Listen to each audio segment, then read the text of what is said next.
Hoje é dia 1º de julho de 2016, eu sou o engenheiro Adriano Assis, diretor da empresa Gerais Tecnologia Assistiva. Estou aqui com a terapeuta ocupacional Thaís Pamplona e vou contar um pouco da história do personagem que inventou, criou essa ferramenta de acessibilidade chamada TICS. Então essa é a história da minha empresa e é a história de como que eu conheci o Gleison, também carinhosamente chamado de Gleicinho, que é o inventor dessa maravilha aí. Muito bem, a empresa em si, a Gerais, é uma empresa que eu fundei em 2009 junto com um professor da Universidade Federal de Minas Gerais para desenvolver dispositivos, ou soluções eletrônicas voltadas para pessoa com deficiência. E o nosso primeiro produto foi um sistema que ajudava cegos a pegar ônibus sozinhos, Então, esse aparelho se chamava DPS 2000 e funcionava muito bem, A gente abriu a empresa para poder pegar essa ideia e transformar ela numa realidade, a gente conseguiu fazer isso. E ao longo dos 5 primeiros anos de empresa, a gente se dedicou quase que exclusivamente a esse primeiro produto. Ele chegou a ser experimentado em várias cidades, mas ele foi efetivamente implantado em definitivo por apenas 3 cidades ao longo desses anos todos. Foi a cidade de Jaú, no interior de São Paulo, foi a primeira cidade que implantou o sistema. Logo depois, em 2011, a cidade de Araucária, na região metropolitana de Curitiba, implantou o sistema. Lá aconteceu uma coisa curiosa, que em vez de ter sido o poder público que pagou pelos equipamentos, foi a empresa de ônibus que fez isso. A empresa de ônibus que voluntariamente arcou com todos os equipamentos, inclusive patrocinou o treinamento dos motoristas e até hoje o sistema funciona muito bem na cidade de Araucária. Depois, a cidade de Limeira, também no interior de São Paulo, adquiriu a tecnologia para toda a frota. Então, nessas 3 cidades, os deficientes visuais utilizam a nossa tecnologia para poder pegar ônibus sem depender da ajuda de outras pessoas. Infelizmente, no entanto, esse sistema não fez tanto sucesso comercial como a gente imaginava que faria, porque é uma tecnologia que depende fundamentalmente do poder público para que venha a ser implantada. Depende aí de você conversar com o secretário de transporte, depende normalmente de você conversar com o empresário de ônibus e mais os setores da sociedade ligados à defesa dos direitos da pessoa com deficiência, associações dos cegos, coisas assim. Então é muito difícil fazer tantos atores darem as mãos em prol de uma tecnologia. Quando ele está implantado e funcionando, ele funciona lindamente, mas infelizmente comercializar ele era uma coisa que não dava para uma empresa jovem como a nossa esperar por muito tempo para que desse certo. 5 anos foi o que a gente investiu de tempo nessa tecnologia. Quando a gente estava praticamente pensando em desistir da empresa, isso no nosso 5º ano de existência, aconteceu uma coisa curiosa. Eu fui participar de uma feira de tecnologia assistiva que acontece anualmente em São Paulo, que é a Reatec. E em 2013 eu peguei as últimas moedas do bolso e fui para a Reatec expor no menor stand da feira essa tecnologia para os deficientes visuais, o DPS 2000. E a minha esperança era que algum gestor público ou alguém ligado à defesa dos direitos da pessoa com deficiência, que tivesse alguma influência política, levasse aquele sistema para a sociedade. Mas infelizmente isso não aconteceu. Então, durante os 4 dias de feira, eu fiz apresentações muito empolgadas para as pessoas, especialmente com deficiência visual, que ficavam super felizes em ver aquela tecnologia, em sentir, usar o aparelho. Mas quando elas perguntavam, e aí, quando é que isso vai estar instalado na minha cidade? Aí era a hora que meu coração partia, porque isso é uma coisa que não dependia nem de mim nem deles, Dependia dos gestores públicos das suas respectivas cidades. Então isso foi tirando muito do meu ânimo e acho que no penúltimo ou no último dia de feira eu estava muito desanimado, estava sozinho na feira, o stand era muito pequeno, ele ficava no canto do pavilhão, assim, quase invisível para os transeuntes, para as pessoas que estavam frequentando o evento. E uma dada hora eu fui interpelado por 2 pessoas, uma delas numa cadeira de rodas motorizada e uma outra pessoa. Eles 2 se aproximaram ali, ficaram na frente do meu stand olhando.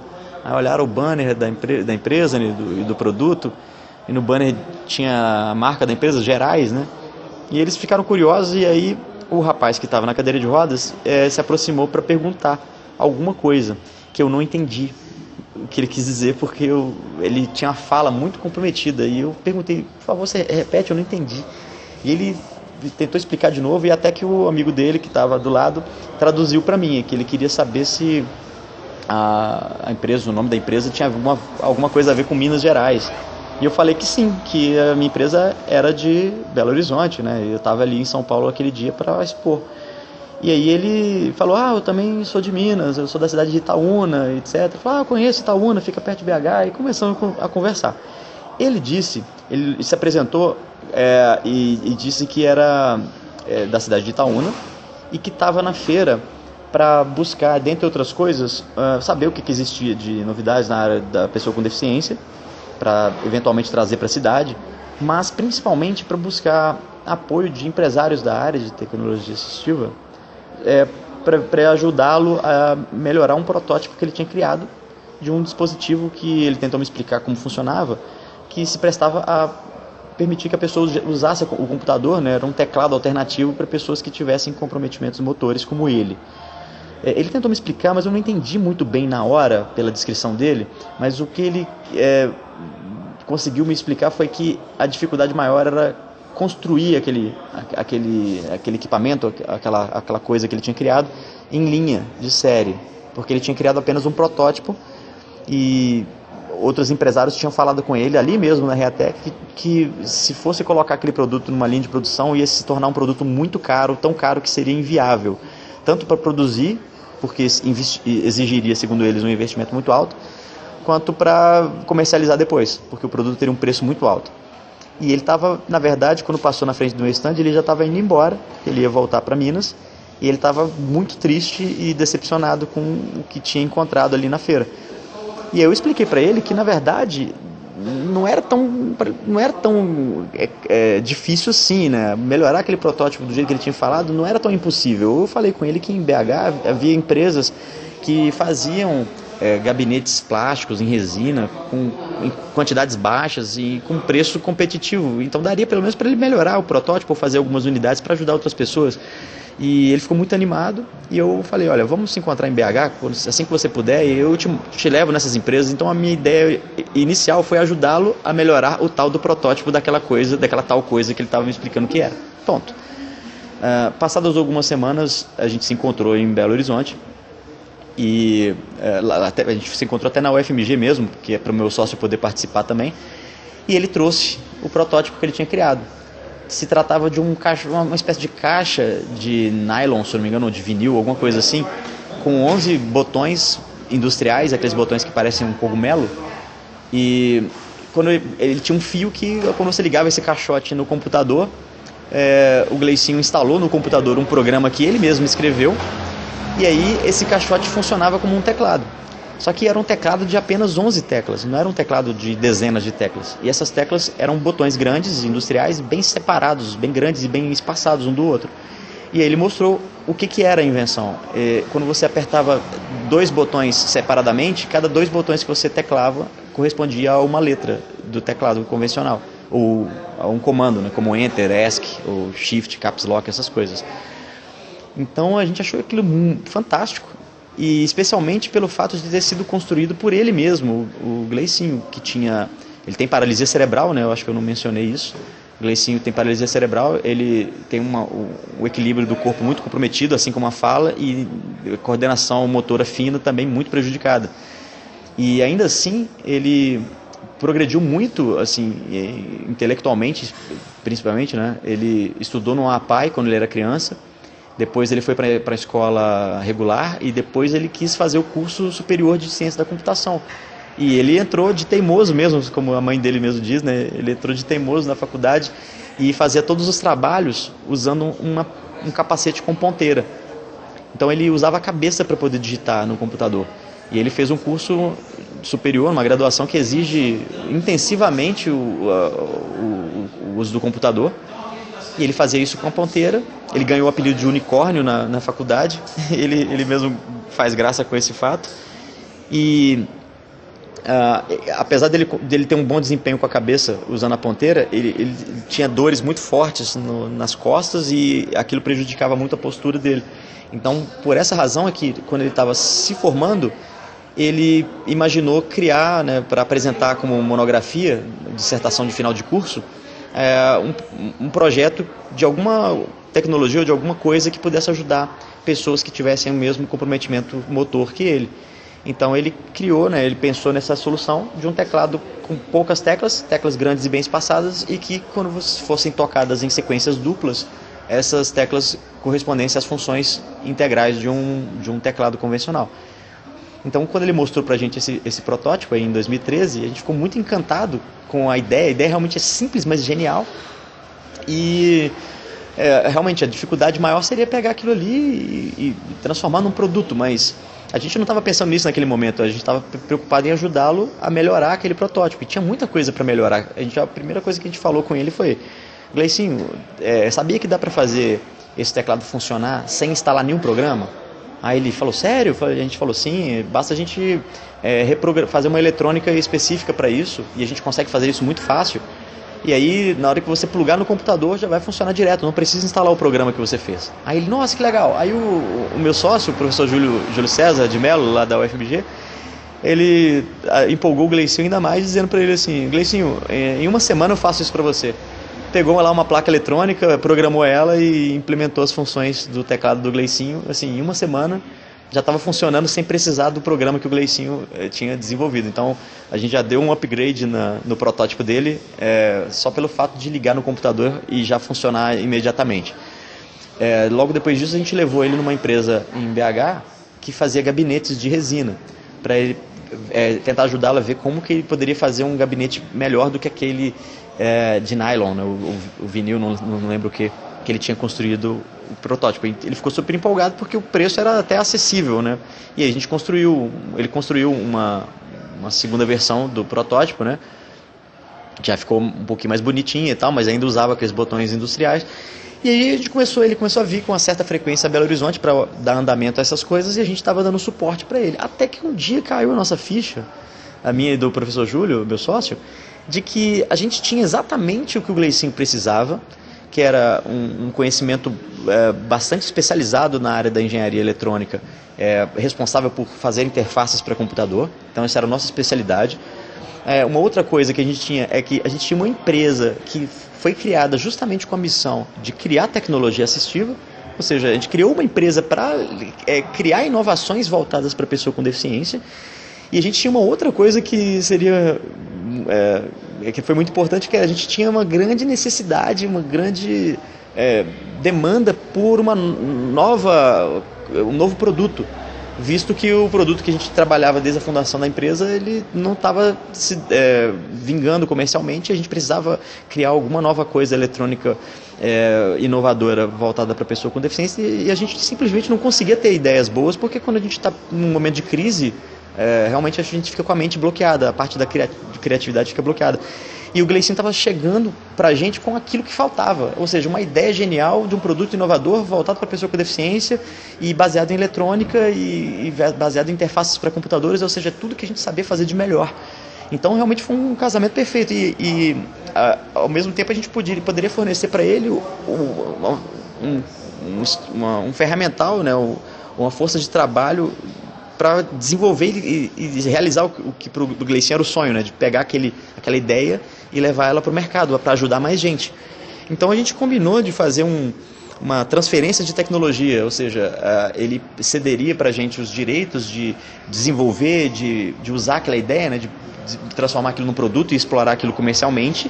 E caso o produto vingasse, aí no futuro ele receberia uma participação, né, royalties, por ele ter sido o inventor do equipamento.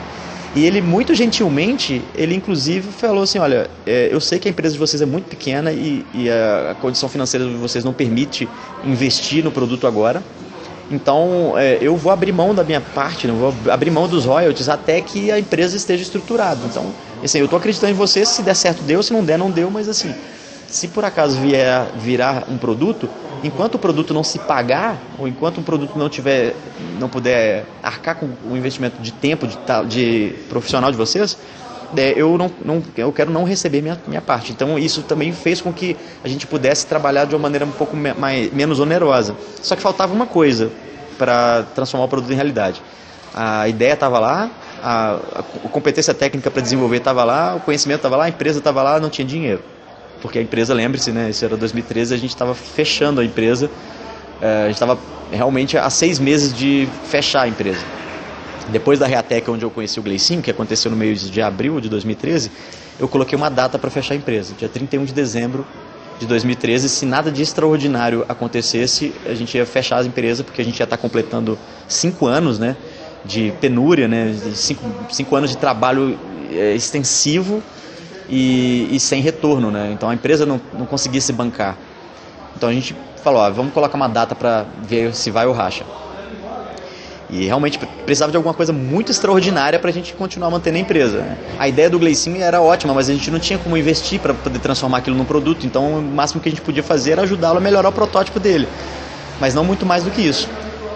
Aconteceu que, acho que no mês de julho ou de agosto, pouco depois que o Gleicinho nos tinha apresentado o protótipo dele, ele me mandou um e-mail dizendo assim: Adriano, olha que legal, tem esse prêmio aqui, o prêmio FINEP, de inovação tecnológica, e tem uma categoria de tecnologia assistiva. Será que a gente pode inscrever o teclado? E aí eu fui olhar o regulamento do prêmio e vi que não dava para inscrever o teclado, porque o regulamento do prêmio exigia que as empresas que submetessem suas inovações para concorrer ao prêmio, essas inovações já tinham que ser produtos que já estivessem no mercado há pelo menos 3 anos. E o teclado do Gleicinho, né, não estava nem no mercado ainda, ele era só um protótipo, então a gente não podia inscrever ele. Aí eu expliquei isso para ele: o Gleicinho, infelizmente não dá. Mas aí eu lembrei que fazia exatamente 3 anos que a gente tinha implantado pela primeira vez a nossa tecnologia de embarque acessível para deficiente visual, o DPS 2000, aquele produto que estava já praticamente moribundo, assim, né? E aí eu resolvi inscrever esse produto ao prêmio. Então eu escrevi lá um bom prospecto, aí, uma boa proposta. Eu mostrei todos os resultados que a gente conseguiu com aquele equipamento nas cidades onde foi implantada, né? Em Jaú, em Araucária, em Limeira, quantas pessoas estavam sendo beneficiadas com aquela tecnologia, quantas mais pessoas poderiam vir a ser beneficiadas no futuro. Enfim, eu escrevi um bom dossiê e submeti ao prêmio e esqueci. E aí um belo dia, acho que no mês de setembro ou de outubro, eu recebi um e-mail dizendo que a empresa tinha vencido o prêmio FINEP de Inovação Tecnológica de 2013 na categoria Tecnologia Assistiva na região Sudeste. E a esse prêmio nos fazia jus aí uma quantia de R$100 mil, que era exatamente aquela coisa extraordinária que precisava acontecer para que a empresa não fechasse. Então isso foi uma coisa assim realmente extraordinária, né? Fora do comum. Eu nem acreditei, eu tive que ler o e-mail várias vezes para saber que era verdade mesmo. E me mandaram passagens aéreas para ir ao Rio de Janeiro para a cerimônia de entrega do prêmio, e a gente recebeu lá o cheque de R$100 mil, então era um prêmio, assim, prêmio é prêmio, não precisava, não tinha, não era um dinheiro carimbado, né? O próprio pessoal da FINEP brincou, né? Falou na época, eu estava com minha namorada, ele falou assim: pronto, agora pega o dinheiro em casa aí, cara. Eu falei: não, gente, eu estou pensando em desenvolver um novo produto. Aí o pessoal falou assim: que isso, cara, mas peraí, dá uma viajada primeiro, pega umas férias. Mas eu estava tão empolgado com essa coisa inesperada, né, que eu não tinha dúvida. Eu investi 100% desse dinheiro em não fechar a empresa e desenvolver finalmente aquele produto baseado na ideia do Gleicinho. Então começou uma nova fase de trabalho. Em vez de fechar a empresa, assim, a gente deu uma turbinada. Eu contratei uns estagiários de engenharia super gênios, assim, para poder fazer um time de gente empolgada, gente jovem, que tem uma cabeça boa. Eles gostaram muito da proposta, do que a gente ia criar. E durante o ano de 2014 a gente investiu toda essa verba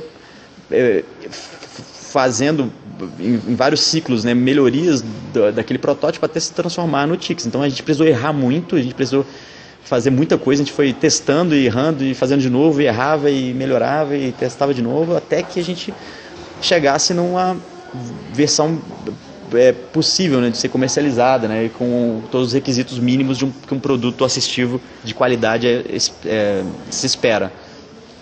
Então foi isso. Durante o ano de 2014 inteiro, a gente estava trabalhando basicamente consumindo essa verba do prêmio para transformar a ideia do Gleicinho, que era do teclado combinatório, né, como ele dizia. Ele chamava de teclado iconográfico combinatório, então a sigla era TIC. A gente transformou aquilo no TICS, né? A gente tirou o C e colocou um X, porque no decorrer do caminho a gente foi vendo que a gente podia criar muito mais do que apenas um teclado, né? A ideia original do Gleicinho era apenas um teclado adaptado, um teclado alternativo. A gente criou uma coisa muito maior que isso. Ele é um teclado, ele é um mouse, ele é uma plataforma de acessibilidade. A gente teve a ideia de colocar uma interface para acessórios, para que pessoas com comprometimentos motores muito mais severos pudessem utilizar o TICS sem tocar nas teclas. Então, pessoas que não conseguem tocar nessas teclas, eles podem ainda assim usar o TICS, tanto na função de teclado quanto na de mouse, somente piscando os olhos, por exemplo, ou soprando, enfim, usando acessórios que já estavam disponíveis no mercado. Desses acessórios todos, o TICS é compatível com todos eles. Então a gente criou uma plataforma de acessibilidade única, né? Um produto muito versátil, até porque para que ele se tornasse um produto mais abrangente comercialmente falando, ele teria que atender a maior quantidade de pessoas possível. Então a gente tentou torná-lo o mais abrangente possível, mais amplo e versátil quanto a gente conseguiu. Então ele atende desde pessoas com comprometimentos físicos decorrentes de paralisia cerebral, por exemplo, até pessoas que sofreram diversos níveis de lesão medular, até pessoas com má formação congênita, com amputações, doenças degenerativas como doença de Parkinson ou esclerose lateral amiotrófica, pessoas que sofreram sequelas de acidente vascular cerebral, enfim, uma série de acometimentos que podem ser atendidos, né, com o TICS, para que a pessoa possa acessar o computador ou possa voltar a acessar o computador. E a gente foi vendo também que os benefícios pedagógicos do TICS eram evidentes também, né? Isso, as pessoas ligadas à inclusão ou à educação especial começaram a falar, olha, esses símbolos, essas cores, elas vão chamar a atenção dos alunos, as crianças vão adorar isso aqui, crianças com deficiência, adultos com deficiência, pessoas com deficiência cognitiva, a gente pode aproveitar isso de várias maneiras. Então a gente já passou a desenvolver mais coisas, né, ao redor do TICS, né? A gente criou um aplicativo de associação de símbolos simples para poder ser utilizado junto com o TICS, para poder dar mais alternativas ainda ao pessoal, tanto da parte terapêutica, né, terapeutas ocupacionais, fonoaudiólogos, fisioterapeutas, como também o pessoal da área pedagógica. Então, ao longo desse quase quase um ano e meio desde que o TICS foi lançado, o público-alvo foi aumentando muito e as funcionalidades que a gente foi incorporando ao TICS à medida que a gente foi vendo as pessoas usar, a gente foi fazendo uma série de melhorias. Então a gente conseguiu avançar muito e hoje o TICS é um produto consolidado. Ele ainda é feito sob encomenda, mas ele é um produto muito bem resolvido. Ele está fazendo um sucesso muito grande, assim, as entidades clínicas, escolas, pessoas com deficiência que adquiriram, eles estão fazendo um uso muito proveitoso dessa tecnologia. O Gleicinho, ele é com certeza a pessoa que é mais satisfeita com esse resultado, porque ele realmente está realizando um sonho dele de deixar um legado, né, de ter criado uma invenção de que realmente está fazendo a diferença na vida de pessoas que têm a mesma limitação motora que ele. Vale dizer também que hoje o Gleicinho não usa mais ponteira, ele usa 100% TICS, então isso aumentou a agilidade que ele tem para digitar, então ele consegue ser mais produtivo hoje. É importante dizer também que o Gleicinho, ele tanto não vê limites no que ele é capaz de fazer, como ele realmente vai à luta, e hoje ele entrou para a política, né? Ele está concorrendo já ao terceiro mandato como vereador na cidade de Itaúna. Ele entrou na política justamente para tentar batalhar por acessibilidade. Ele entrou na política, o primeiro mandato dele foi antes até de eu conhecê-lo, ele já era vereador quando a gente conheceu, e ele entrou nessa causa porque ele queria ver se encontrava na política os recursos para que a tecnologia assistiva vingasse. Então o TICS foi um meio não apenas para ele ajudar outras pessoas, como também para levar ele até um ambiente onde ele é capaz de fazer mais diferença ainda. Então ele além de ser um gênio como inventor, ele é um político dos bons, ele realmente é uma pessoa que é muito comprometida. E a cidade de Itaúna, em Minas Gerais, hoje está tendo vários benefícios na área de acessibilidade por conta do empenho que o Gleicinho tem nessa área. Ele virou um verdadeiro ícone na cidade quanto a isso. E além disso é uma pessoa muito boa, muito inteligente, muito bem-humorada, né? Ele costuma dizer que ele é o pai do TICS e eu sou a mãe, né? Eu brinco dizendo na verdade que eu sou o padrasto. Mas enfim, essa história dele, eu estou bem resumido assim, né? Mas basicamente sobre como que o caminho da minha vida e da minha empresa se cruzou com o dele e mudou os rumos de ambos, né? Então essa que é a história. O Gleicinho hoje, ele, além de vereador, ele também trabalha na Universidade de Itaúna, na área de TI. Desde que ele se graduou em Ciência da Computação, o reitor da universidade deu a ele esse cargo, e ele é responsável pela operação, pela manutenção dos computadores, né, da rede na universidade. E ele também, apesar da fala comprometida, ele dá palestras motivacionais. Ele gosta muito de fazer isso. Aí o Samuel, que é o melhor amigo dele, acompanha sempre para poder fazer a tradução simultânea. De quando em quando a gente faz palestras em dupla, eu e ele, né? Então acaba que é uma coisa muito engraçada, fica um fazendo piada com a cara do outro, mas é muito divertido. E é isso aí, o Gleicinho está aí. Quem quiser adicionar ele no Facebook, ele adora se comunicar com outras pessoas, conhecer outras pessoas. É só procurar o nome dele no Facebook, é Gleison Fernandes de Faria. Esse é o inventor do Tix, é meu amigo, e eu brinco também nas minhas palestras dizendo que é o meu herói. E é isso, obrigado.